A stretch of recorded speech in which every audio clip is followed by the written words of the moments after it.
आज हम Bhagavad Gita chapter 18 the perfection of renunciation के श्लोक 14 को कवर करने वाले हैं। रोज़ की तरह पहले मैं संस्कृत में श्लोक को पढ़ूंगी, उसके इंग्लिश ट्रांसलेशन को देखेंगे और मीनिंग को समझेंगे। तो चलिए शुरू करते हैं।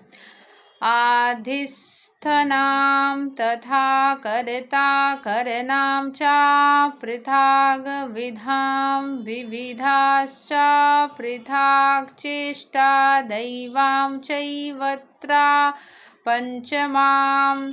The place of action, the body, the performer, the various senses, the many different kinds of endeavor, and ultimately the super soul. These are the 5 factors of action.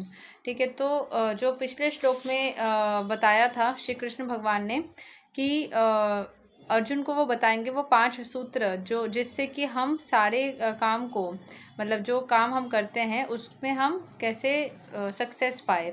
According to Vedanta there are 5 causes for the accomplishment of all action. हर चीज़ को वो सिखाने वाले थे और क्या क्या है वो। पहला तो है बॉडी के ज़रिए हम काम करते हैं। नेक्स्ट होता है परफॉर्मर, जैसे कोई परफॉर्मेंस करते हैं, हम एक्टिविटी को करते हैं। नेक्स्ट होता है बहुत हमारे जो सेंस ऑर्गन्स होता है उसके ज़रिए, हमारे इंद्रियों के ज़रिए। The many different kinds of endeavour, जो अलग अलग फॉर्म्स ऑफ हमें काम मिलते हैं वो। And ultimately the super soul. These are the 5 factors of action. जो सुपर सोल है वो, तो ये सारी चीज़ें जो होती है ना वो मिला करके हमारा काम बनता है। सो यहाँ के जो एक्सप्लेनेशन है उसको समझते हैं। The word adhishthanam refers to the body. The soul within the body is acting to bring about the results of activity and is therefore known as karta, the doer. And the soul is the knower and the doer is stated in the Shruti, ईसा ही द्रष्टा स्रष्टा।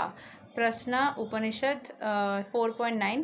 It is also confirmed in the Vedanta Sutra by the verses Jnanota Iva 2.3.18 and Karta Sastrartha Vatvad 2.3.33. The instruments of action are the senses and by the senses the soul acts in various ways. हमारे sense organs के ऊपर ही विजय प्राप्ति ही हमारी main काम है, main activity है। हमें हमारे सेंस ऑर्गन्स को ही जब हम कंट्रोल करना सीख जाते हैं, समझ जाते हैं, तभी जाकर के चीज़ें हमारे लाइफ में बैलेंस होती है। For each and every action there is a different endeavour but all ones activities depend on the will of the super soul.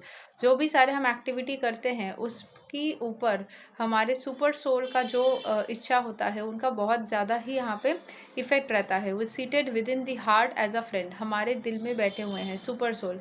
वो हमारे हर एक काम करने की इच्छा, हमारे काम को करने की जो चेष्टा होती है, जो हम इफ़र्ट्स डालते हैं, वो सुपर सोल से ही आता है।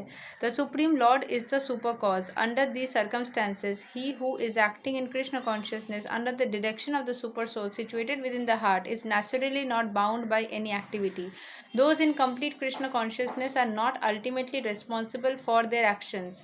Everything is dependent on the supreme will, the super soul, the supreme personality of Godhead. जैसे भाग्य होता है, एस्ट्रोलॉजी में बताया जाता है कि आपका भाग्य है, ये होगा वो होगा। जो एक बार श्री कृष्ण की भक्ति कर देते हैं, भगवान के ऊपर अपने आप को समर्पित कर देते हैं, जिस किसी भगवान के ऊपर ही उनका विश्वास, एटलीस्ट उन सरेंडर कर देते हैं, उनके ऊपर उनको बहुत ज़्यादा डिपेंड नहीं होना पड़ता है। ठीक है, वो सरेंडर का लेवल के ऊपर भी डिपेंड करेगा, उसको उतना ज़्यादा डिपेंड नहीं होना होता है। उसका जो भी सारे एक्टिविटीज़ है वो भगवान खुद देख लेते हैं, खुद उसमें ज़रूरत के हिसाब से चेंजेस करते हैं, उसके कर्मा क्लेंजिंग भी करवा देते हैं, हर एक चीज़। कहीं पे एक श्लोक का मैं सुन रही थी कल, जहाँ पे भगवान बोल रहे थे कि जो भी समस्या है तो छोड़ करके मेरे शरीर में आ, मेरे पास आ, मैं सब कुछ संभाल लूँगा। तो भगवान यही बोल रहे हैं कि हमें सब कुछ जो है हमारे शरीर के ज़रिए हमें काम करना पड़ेगा, हमारे सेंस ऑर्गन्स के ज़रिए सब चीज़ों को समझना पड़ेगा, जो भी सारे हमें काम मिल रहे हैं उन सबको करना होगा। लेकिन फाइनली जो सुपर सोल है, जो भगवान है, 5th एलिमेंट, वही सारे चीज़ को मेंटेन करे। तो बिना भगवान के कृपा की, बिना भगवान के मार्गदर्शन किया, उनकी ब्लेसिंग्स की, हम फाइनली सक्सेसफुल नहीं हो सकते। यही तक है श्लोक number 14 of Bhagavad Gita chapter 18। अगले दिन हम श्लोक 15 को कवर करेंगे। तब तक के लिए हरे कृष्णा, राधे राधे, जय श्री राम।